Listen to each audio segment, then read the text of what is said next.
Muito bom, vamos para a última mensagem, em 2 Samuel, capítulo 24.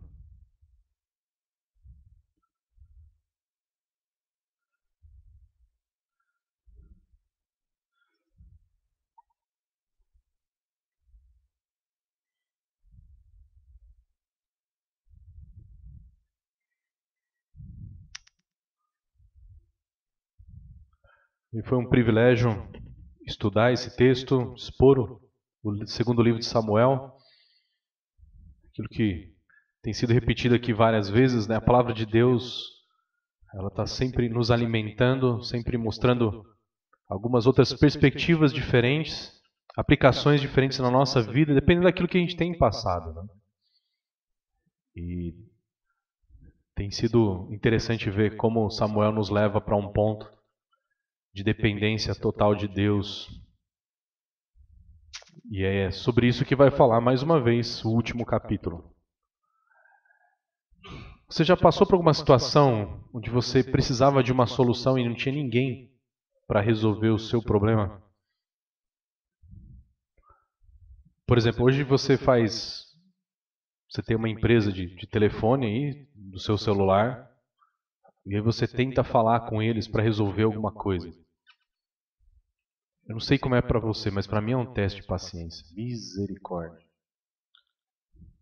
E aí agora, porque assim, você não consegue falar com pessoas. Já percebeu isso, não? Eu estava passando mal aqui na quarta-feira. Aí eu fui entrar no meu convênio para ver se tinha algo. Você atendia aqui em Boa Vista, né? Aí tinha lá, atendimento via WhatsApp. Ah, que beleza. Já entrei no WhatsApp e aí já vem uma resposta automática. Aí você vai escolhendo as opções. E você não consegue achar o que você quer. Você quer falar com alguém, mas você não consegue achar. Aí tem o número de telefone para você ligar, e você liga. E aí assim que atende, uma voz eletrônica. Você ligou para Porto Seguro. Se você gostaria de fazer uma assinatura, diz que 1. Se você gostaria de... E aí todas as opções que você não precisa são as primeiras, né? E aí a última opção é que você precisa. E aí você vai apertar, e aí você aperta o teclado errado. Aí você tem que ligar de novo.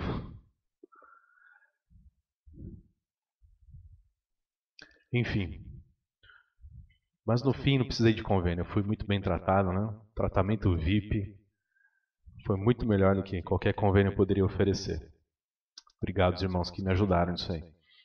Mas o desespero de não ter alguém para resolver o seu problema é justamente esse sentimento que o livro de Samuel vai nos levando, principalmente pensando, já falamos sobre um governador, mas esse último capítulo, principalmente no foco de um sacerdote, de alguém que nos salve da ira de Deus. Porque a Bíblia é clara que nós temos um problema com Deus. Nós conversamos sobre isso ao longo da semana. Nós falamos como qualquer ofensa a um Deus eterno é uma ofensa eterna. E ofender a Deus é algo extremamente grave, porque Deus é eternamente digno. Então nós temos um problema com Deus.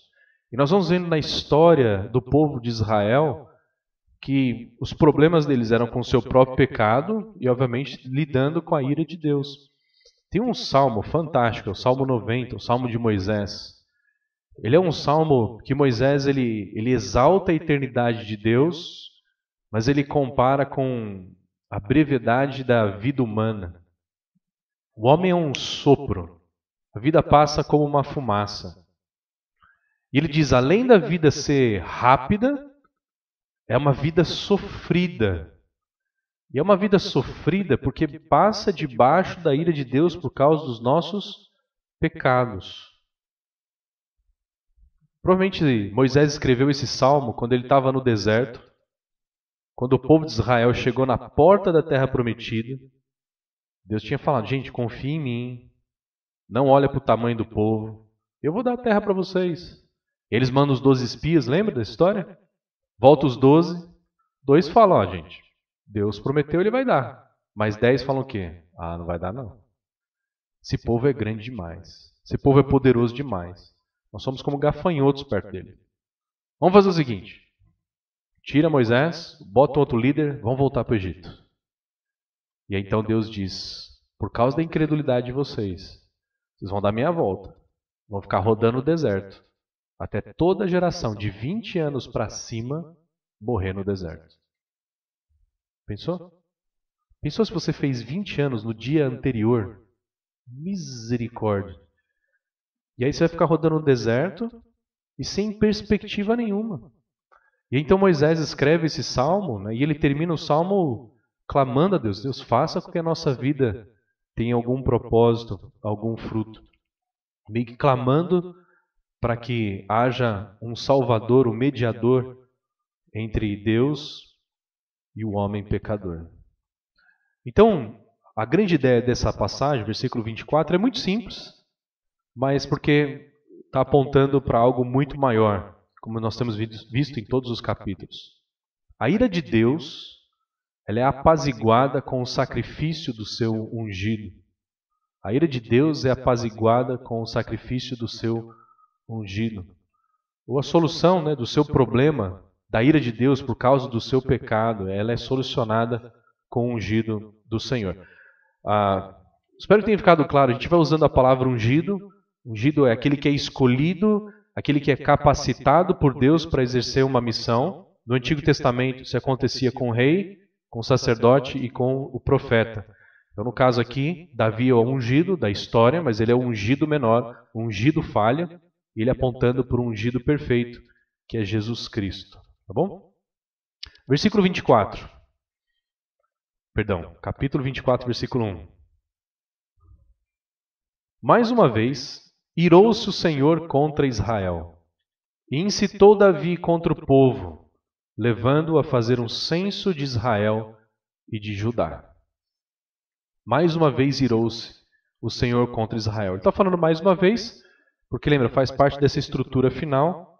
A primeira parte foi Deus se irando com Israel por causa do pecado de Saul, lá no capítulo 21, texto que a gente não expôs aqui.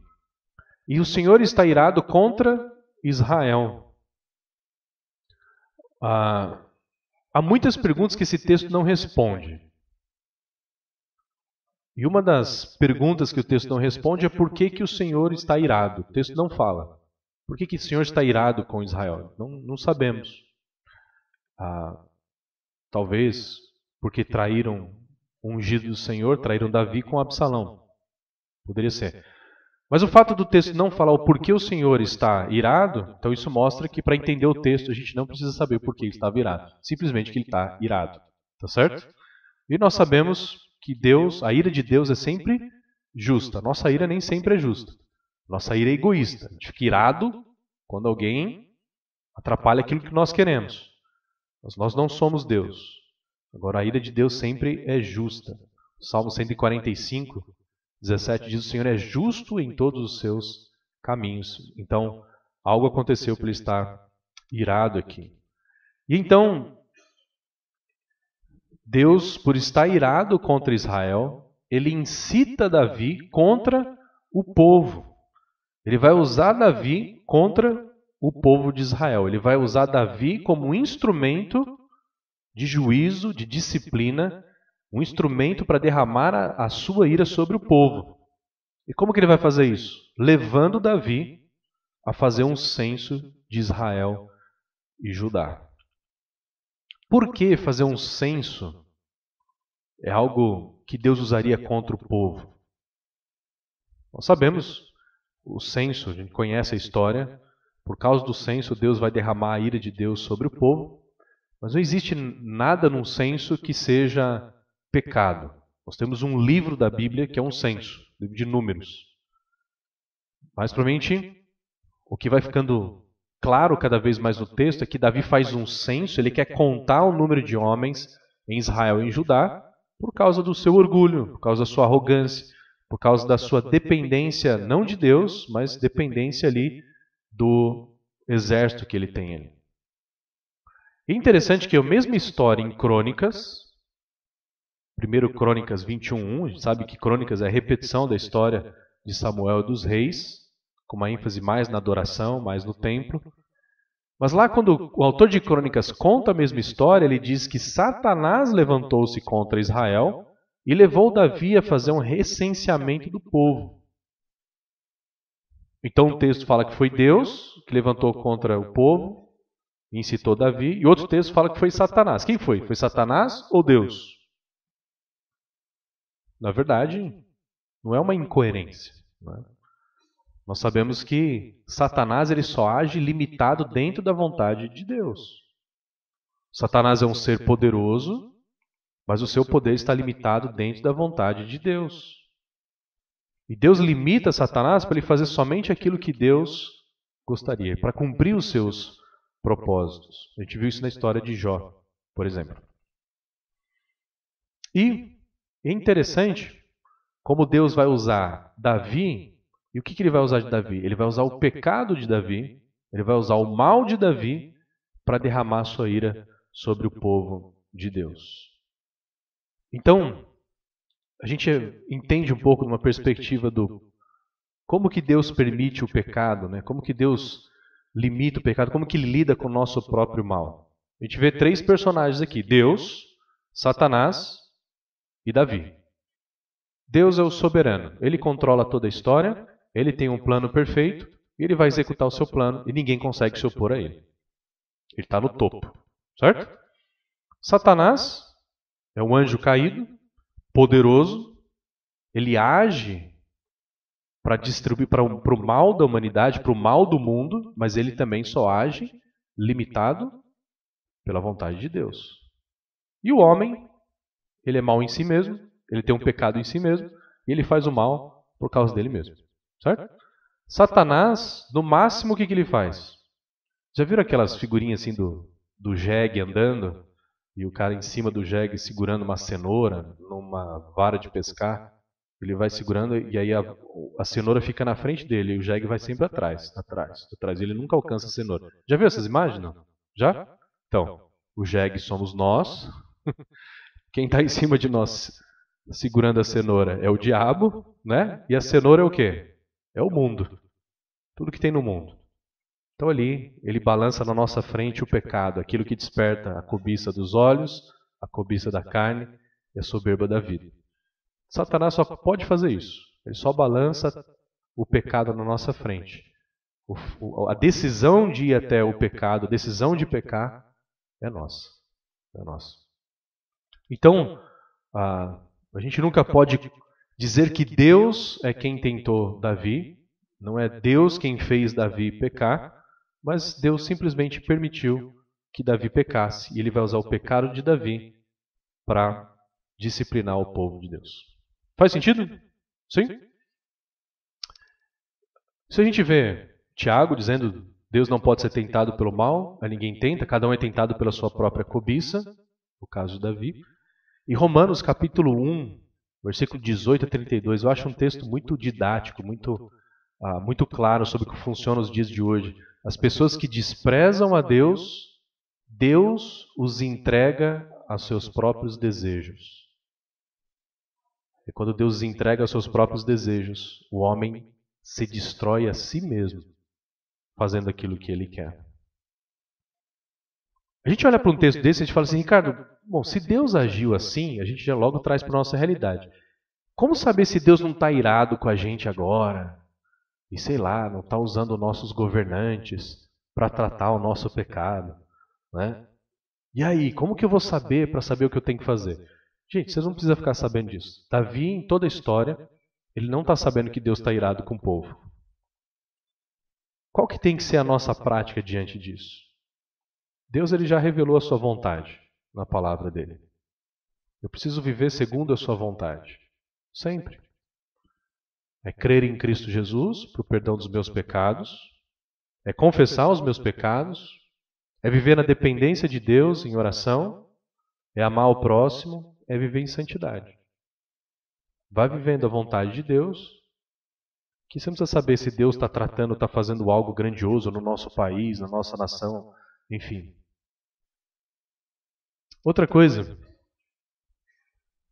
mais uma vez, Se nem o diabo faz o que quer com a gente, que dirá Lula, Bolsonaro, Biden, Putin e qualquer que seja, Tite?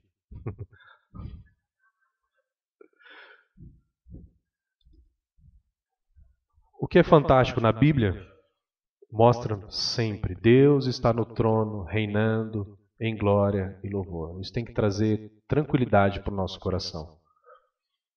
Esse texto é um texto que a gente tem muitas curiosidades, mas a gente tem que tomar cuidado para as curiosidades não tirarem o foco daquilo que é o principal e nos levar para um descanso, na confiança de que Deus controla todas as coisas.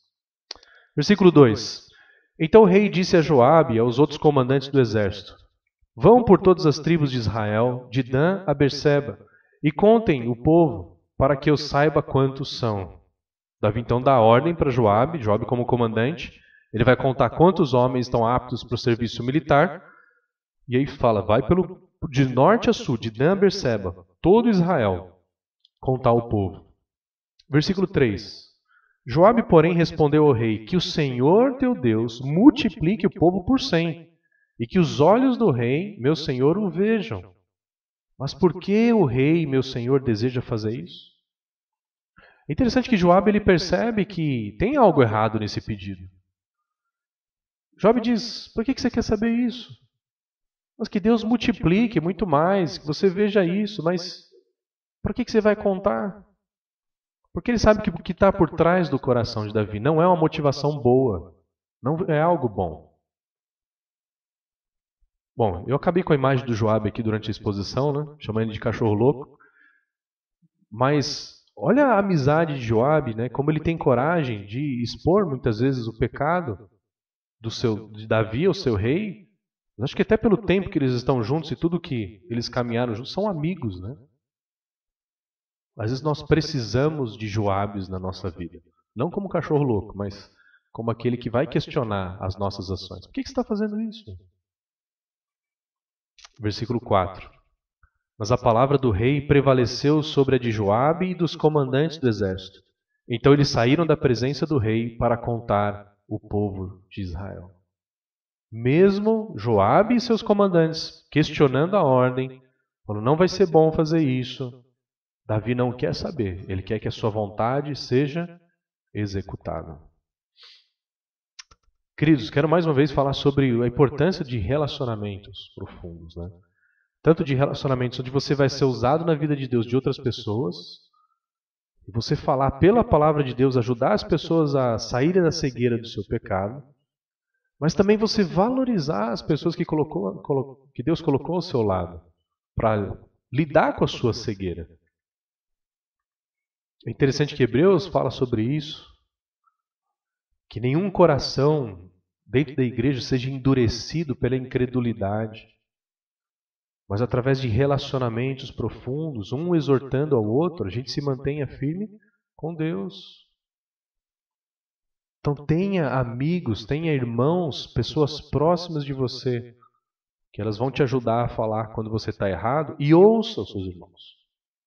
Quando alguém questionar uma atitude sua, não seja rápido em justificar, não seja rápido em retrucar. Ouça, desconfie de si mesmo. O coração do homem é desesperadamente corrupto.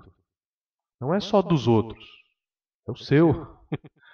Então, quando alguém aponta um erro, ouça. Davi não ouviu. Versículo 5. E atravessando o Jordão, começaram em Aroé, ao sul da cidade, no vale. Depois foram para Gade e de lá para Jazar. Gileade e Cádiz dos Hititas. Chegaram a Dan, Jaã e as proximidades de Sidom. Dali seguiram na direção da fortaleza de Tiro e de todas as cidades dos heveus e dos cananeus. Por último foram a Berseba, no Neguebe de Judá. Percorreram todo o país e voltaram a Jerusalém ao fim de 9 meses e 20 dias. Então Joabe apresentou ao rei o relatório do recenseamento do povo. Havia em Israel 800.000 homens habilitados para o serviço militar, e em Judá 500.000. Foram 10 meses, quase 10 meses de censo. Percorreram todo o território de Israel. Crônicas vai dar uma versão um pouco diferente. Joabe nem foi em todo lugar porque a ordem parecia absurda. E aí quando ele volta, ele traz o resultado. Você tem um exército do tamanho de 1.300.000 homens. Davi poderia descansar nisso. Davi poderia se orgulhar disso. Mas olha o que isso traz para o seu coração. Versículo 10. Depois de contar o povo, Davi sentiu remorso e disse ao Senhor: pequei gravemente com o que fiz. Agora, Senhor, eu imploro que perdoes o pecado do teu servo, porque cometi uma grande loucura. Assim que ele recebe o número, ele percebe o que ele fez. Davi, ele se arrepende. A palavra aqui na tradução está como remorso, mas quando a gente pensa em remorso, a gente tem uma visão meio negativa de remorso, né? Mas aqui a ideia de arrependimento mesmo. Ele foi atingido pelo coração. Ele sentiu o coração bater. Ele sentiu que fez coisa errada. E é interessante a iniciativa de Davi. Dessa vez ele não esconde. Lembra que a gente viu quando ele pecou com Batseba, né? Fingiu que nada aconteceu, vida que segue. Mas aqui não, ele já confessa o seu pecado diante de Deus. Pequei gravemente com o que fiz. Davi não tenta amenizar o seu pecado, mas ele fala, é grave o que eu fiz. Ele clama por misericórdia. Ele já aprendeu isso, ele pode descansar na misericórdia de Deus, lembra? E ele reconhece que o que ele fez foi loucura. Todo pecado é loucura, porque é agir contra a sabedoria de Deus, é agir contra a vontade de Deus.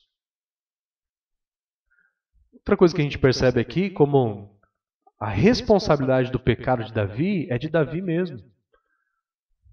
Percebe que Davi reconhece o seu erro, ele chama a responsabilidade para si mesmo. Por mais que o texto, e a gente está vendo o texto de fora, Davi não está vendo isso, né? Mas poderia ser uma tentação do nosso coração, mas também Davi pecou porque o Senhor incitou contra ele. O Senhor que incitou Davi. Mas fica claro que a responsabilidade é do homem. Mais uma vez, Deus não pode ser tentado pelo mal. E a ninguém tenta. Cada um é tentado pela própria cobiça. Nosso pecado é nossa responsabilidade. E agora, versículo 11. Levantando-se pela manhã, o Senhor já tinha falado a Gade, o vidente dele. Vá dizer a Davi, assim diz o Senhor, estou lhe dando 3 opções de punição. Escolha uma delas e eu a executarei contra você. Imagina, você peca contra Deus e Deus manda pastor Joversi na sua casa. Olha só, o Senhor deu 3 opções de castigo para você. A gente sonha mais com o gênio da lâmpada mágica. Você tem 3 desejos, né? 3 castigos é... Versículo 13. Então Gade foi a Davi e lhe perguntou, o que você prefere? 3 anos de fome em sua terra, 3 meses fugindo dos seus adversários que o perseguirão, ou 3 dias de praga em sua terra? Pense bem e diga-me o que deverei responder àquele que me enviou. Nossa, coloca no lugar de Davi, né? Eu experimentei um pouco isso, mas nível um pouco menor. Eu lembro que tinha uma época que minha mãe ela dava opção de castigo pra gente. O que você prefere? Você prefere ficar de castigo a tarde toda sem televisão? Ou prefere uma chinelada só agora? A gente sempre optava por uma chinelada que passava rapidinho, né? Mas aqui, o castigo de Deus para Davi é algo muito maior. E aí Davi ele precisa pensar bem e dar resposta para Deus. Por que Deus faz isso? Lembra, Deus está irado com o povo. Ele vai usar o pecado de Davi contra o próprio povo. E ele quer envolver o ungido do Senhor naquilo que ele está fazendo com o povo. Talvez a ideia aqui é mostrar como o rei, o ungido do Senhor, ali de Samuel, ele não é um rei que consegue libertar o povo da ira de Deus, porque o próprio rei está debaixo da ira de Deus. Davi não pode ser um salvador porque ele também está perdido. E se ele fosse o salvador, não seria escolhe um castigo para o povo de Deus, mas seria livrar o povo de Deus do castigo da ira de Deus. A resposta de Davi é interessante, versículo 14. Davi respondeu, é grande a minha angústia. Também, imagina, ele vai escolher o castigo de Deus, o juízo de Deus. Prefiro cair nas mãos do Senhor, pois grande é a sua misericórdia e não nas mãos dos homens. Ele prefere que Deus o castigue, porque Deus ele é misericordioso. Ele já experimentou isso, a gente viu isso na história. Apesar do pecado de Davi, Deus é misericordioso. Do que cair nas mãos dos homens. Nós sabemos que nós não somos misericordiosos, não é?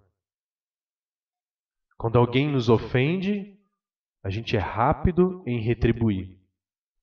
É só ver na internet. É uma pessoa pisar na bola na internet, né? Já é cancelado.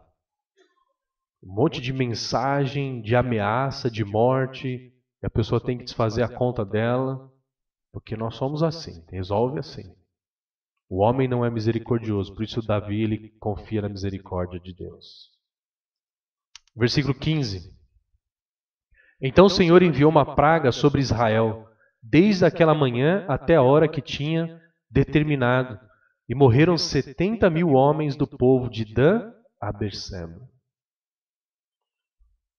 Aqui na escolha de Davi não fica muito claro, né, o que ele está escolhendo aqui. Mas quando ele fala, prefiro cair nas mãos do Senhor do que nas mãos dos homens, fica evidente que ele não quer ser perseguido pelo inimigo. Uma das opções foi eliminada. Mas tinha fome e praga. Talvez a ideia da fome, eles dependeriam, talvez, de mercadores, dependeriam de outras nações para conseguir comida, por isso que sobrou só a última praga. Então Deus envia a praga sobre Israel. E é interessante, olha só, o domínio de Deus sobre o que está acontecendo. Daquela manhã até a hora que ele havia determinado, a praga de Deus caiu sobre o seu povo. O Senhor é soberano sobre tudo aquilo que acontece, até mesmo nas pragas. Lembra na pandemia? Contei para os irmãos, né, quando a gente assumimos a igreja no estouro da pandemia, nossa primeira decisão como pastores da igreja foi, vamos cancelar os cultos, né?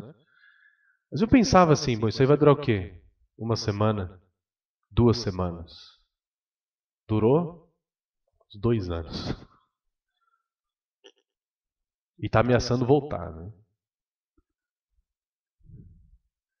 E uma das coisas que a gente mais repetiu e foi relembrando essa verdade é que Deus é soberano sobre as pragas, sobre a pandemia. Vai durar o tempo que Deus determinar. E 70.000 homens foram mortos. Olha que irônico. Davi agora já tem que atualizar o censo por causa do pecado. Mais um tema volta aqui para nós. O pecado sempre gera a morte. Versículo 16. Quando o anjo estendeu a mão para destruir Jerusalém, o Senhor arrependeu-se de trazer essa catástrofe. E ele disse ao anjo destruidor, pare, já basta. E naquele momento o anjo do Senhor estava perto da eira de Araúna, o Jebuseu. A praga estava chegando em Jerusalém. Provavelmente as mortes foram acontecendo aos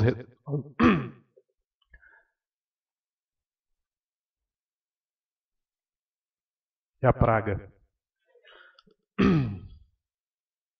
Ah, tem água aqui, ó. Eu sofrendo à toa.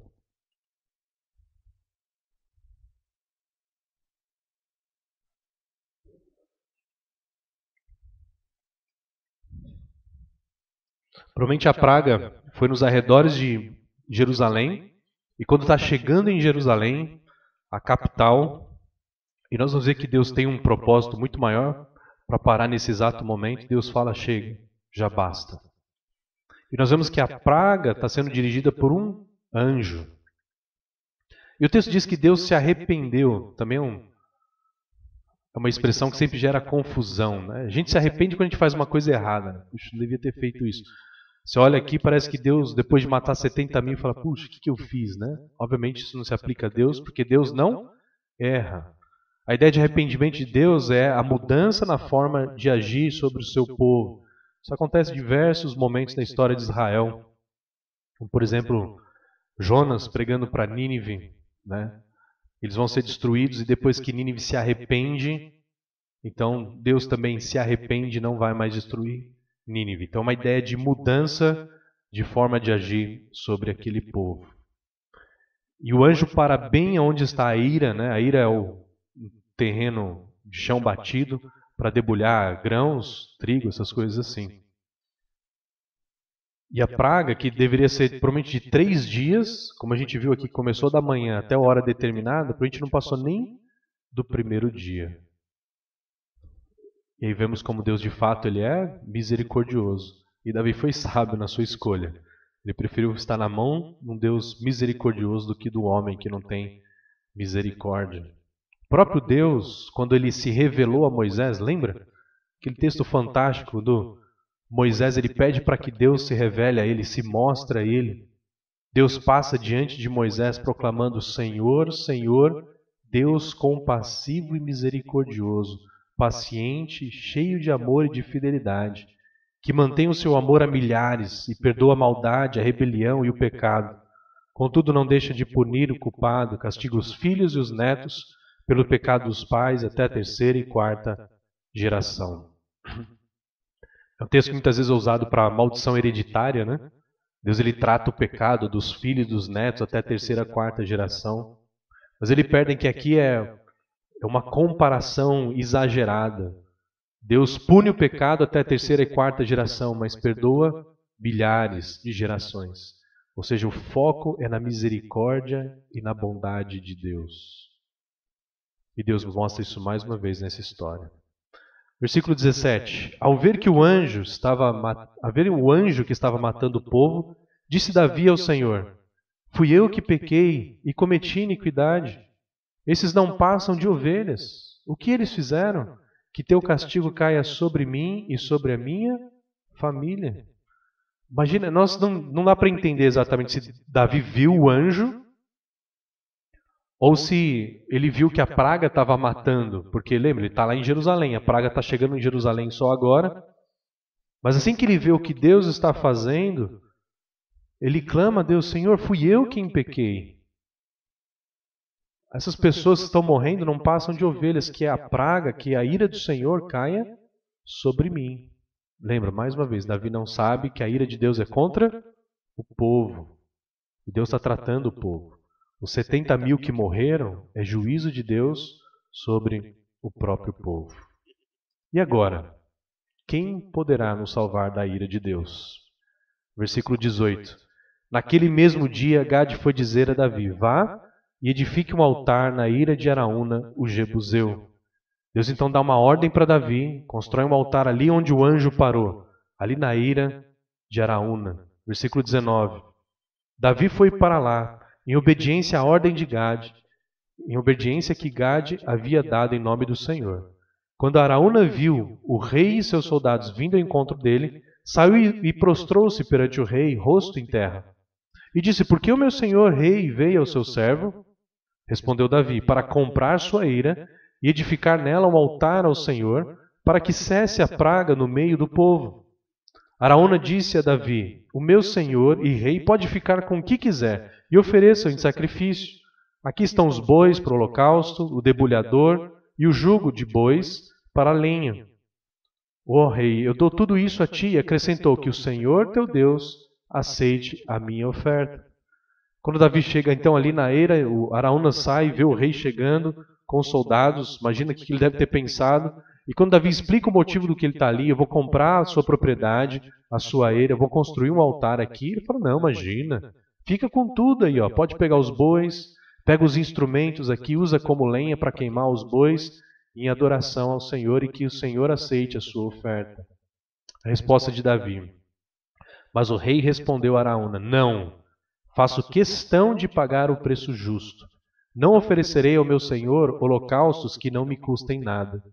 Davi comprou, pois, a eira e os bois por 50 peças de prata. Davi não aceita nada de graça. O que ele quer oferecer a Deus, ele não quer oferecer nada que seja de graça. Ele vai oferecer um sacrifício para Deus. E, de certa forma, isso tem que ter um sacrifício por parte de Davi, mostrar de fato a adoração, a humilhação diante de Deus. Se fosse algo que não custasse nada para ele, era muito fácil. Mas ele quer oferecer algo para Deus. A nossa adoração, interessante pensar sobre isso, né? A nossa adoração ela exige sacrifício, não no sentido de que a gente precisa oferecer sacrifícios hoje a Deus para sermos aceitos por Deus, não é isso. Mas, se na nossa adoração não tem nenhum tipo de sacrifício da nossa parte, isso demonstra que não tem nenhuma importância para nós. Se uma adoração a Deus é algo fácil, é algo que não me custa nada, isso não é uma adoração. A adoração ele envolve o reconhecimento da importância daquele que é adorado.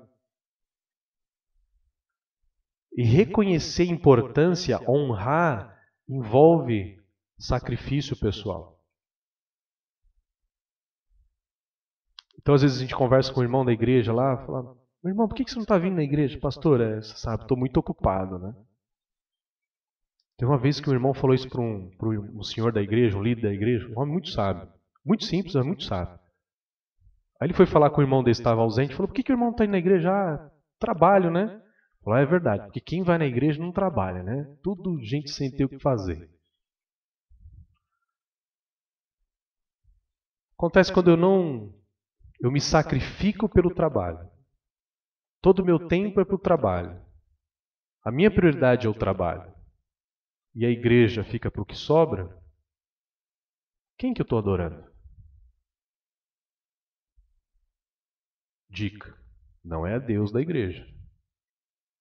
A quem você dedica mais tempo, a quem você dedica mais devoção, a quem você dedica mais sacrifício. Devoção significa isso. Uma dedicação. E é isso que Davi quer fazer. Ele quer demonstrar essa dedicação a Deus, por isso ele não aceita de graça. E sabe o que é fantástico? É ver Deus realizando seus planos de várias maneiras. Esse mesmo lugar, agora essa ira de Araúna, Deus ele vai falar, vai ser nesse lugar que eu vou estabelecer o meu templo. E vai ser onde você construiu o altar, que vai ser o altar de holocaustos para Israel. Deus está preparando algo para muito mais para frente. É onde o povo vai clamar a Deus, especialmente pelo perdão dos seus pecados. E o livro termina assim. E Davi edificou um altar ao Senhor e ofereceu holocaustos e sacrifícios de comunhão. Então o Senhor aceitou as súplicas em favor da terra e a praga parou de destruir Israel. Depois que Davi oferece o sacrifício, Deus aceita o sacrifício. A sua ira é apaziguada e a praga parou definitivamente. Quando a gente lê o começo da passagem, nós vemos que Deus está irado contra Israel. E no final da passagem, a ira de Deus é apaziguada. O que mudou da ira para Deus apaziguado? É o sacrifício do ungido do Senhor. Quando a gente lê o começo do livro de Samuel, lá em 1 Samuel, que cena que a gente encontra? Deus irado com o seu povo, período dos juízes. A gente encontra uma estéril, que é um fruto da consequência do pecado de Israel. Nós encontramos um sacerdote estéril, não consegue produzir frutos de adoração no próprio povo. Nós encontramos uma comunicação entre Deus e o povo de Deus estéril. Fazia anos que Deus não falava com o povo. Isso só voltou depois com o sacerdote, com Samuel. Então, queridos, concluindo esse texto, nós vamos desde Juízes até aqui. O problema de Juízes é que não havia rei em Israel e cada um fazia o que era certo aos seus próprios olhos. E então surge um rei em Israel, um rei segundo as nações, segundo o mundo, mas ele é rejeitado por Deus. E segundo Samuel, parece um rei segundo o coração de Deus, mas ele é homem, ele é pecador. E ninguém consegue apaziguar a ira de Deus. Esse último capítulo ele é colocado aqui para nos mostrar, nós precisamos de um ungido maior. O livro de Samuel não está aqui para mostrar um rei segundo o coração de Deus da forma perfeita, mas ele está aqui para apontar que logo mais vem um rei segundo o coração de Deus, o verdadeiro ungido do Senhor, e ele sim vai ser capaz de apaziguar a ira de Deus. Graças a Deus por Jesus Cristo, que é esse ungido. Terminar lendo Romanos 3, 23, pois todos pecaram, estão destituídos da glória de Deus, sendo justificados gratuitamente por sua graça, por meio da redenção que há em Jesus Cristo. Deus o ofereceu como sacrifício para a propiciação, mediante a fé pelo seu sangue, demonstrando a sua justiça. Em sua tolerância, havia deixado impune os pecados anteriormente cometidos, mas, no presente, demonstrou a sua justiça, a fim de ser justo e justificador daquele que tem fé em Jesus. Graças a Deus pelo seu ungido. Vamos orar. Obrigado, Deus, por esse tempo de estudo em 2 Samuel. Obrigado, Deus, pela tua palavra que é perfeita. Como lemos aqui no começo dessa noite, ela é penetrante, Deus, ela revela motivações do nosso coração. E obrigado, Deus, porque a tua palavra não apenas revela o nosso pecado, mas nos aponta, Deus, para a solução do pecado. Obrigado porque nesses dias, Deus, fomos desafiados a não colocarmos a nossa esperança em homens. Pai, uma lição tão oportuna para nós que acabamos de passar pelas eleições, onde nós vemos, Deus, a tua igreja, muitas vezes dentro da tua igreja, brigas por causa de política, brigas, Deus, por causa de homens. Nós vemos pessoas desesperadas porque o seu candidato não venceu. E Deus, isso vai revelando como muitas vezes a nossa esperança está em homens. E Pai, o texto foi tão claro. Nem mesmo Davi, o grande rei de Israel, um homem segundo o teu coração, foi capaz de salvar o povo. Pai, que no final dessa conferência estejamos plenamente convencidos de que a salvação vem do Senhor, vem do seu ungido, Jesus Cristo, o verdadeiro rei, o Rei dos Reis. E nos ajude, Deus, a descansar nessa promessa, a descansar nessa esperança. E, Pai, usa a vida da tua igreja para espalhar essa esperança para as pessoas que estão desesperadas aí fora.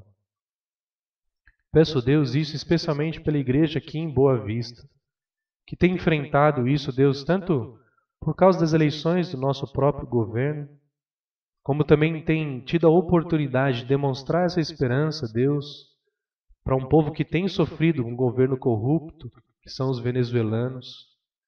Pai, são cada oportunidade que nós temos de mostrar a esperança do verdadeiro governador, do verdadeiro justo, daquele que governa no temor do Senhor.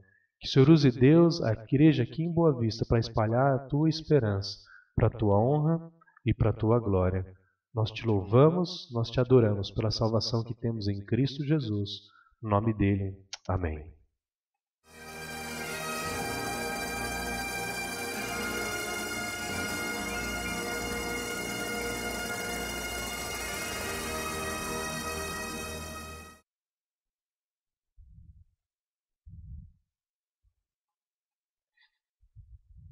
Bem, meus irmãos, como a gente já sabe, tudo que é bom acaba, né?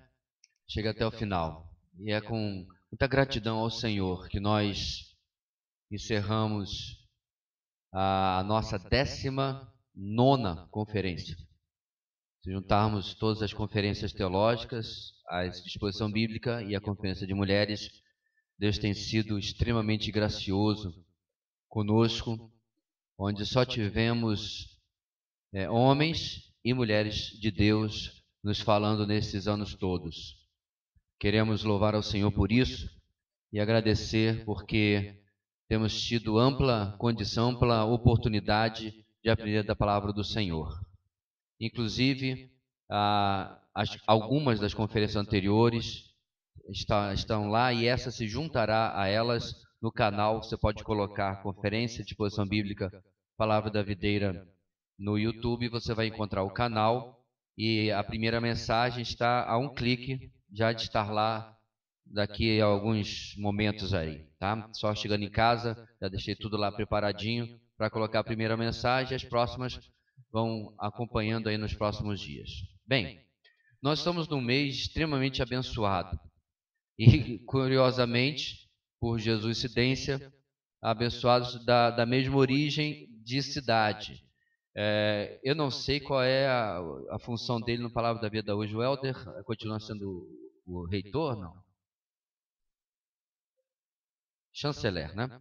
Bem, o Helder Cardim, meus irmãos, esteve conosco em uma de nossas conferências já há alguns anos já, e estará semana que vem conosco na Semana Batista, que vai acontecer lá na Igreja Batista Asa Branca, a partir de terça-feira, ok? Então, um mês de muito alimento, de muita edificação para todos nós. O Helder hoje, como o Ricardo acabou de informar, está com o cargo de chanceler, um representante do Seminário Bíblico Palavra da Vida, onde, como os irmãos sabem, eu, minha esposa, irmã Tessia, estudamos e com certeza vai ser uma semana também muito abençoada, certo? Então vamos nos encontrar lá, eu creio, em nome de Jesus. Nós vamos orar, encerrando a nossa conferência oficialmente, e como é já tradicional,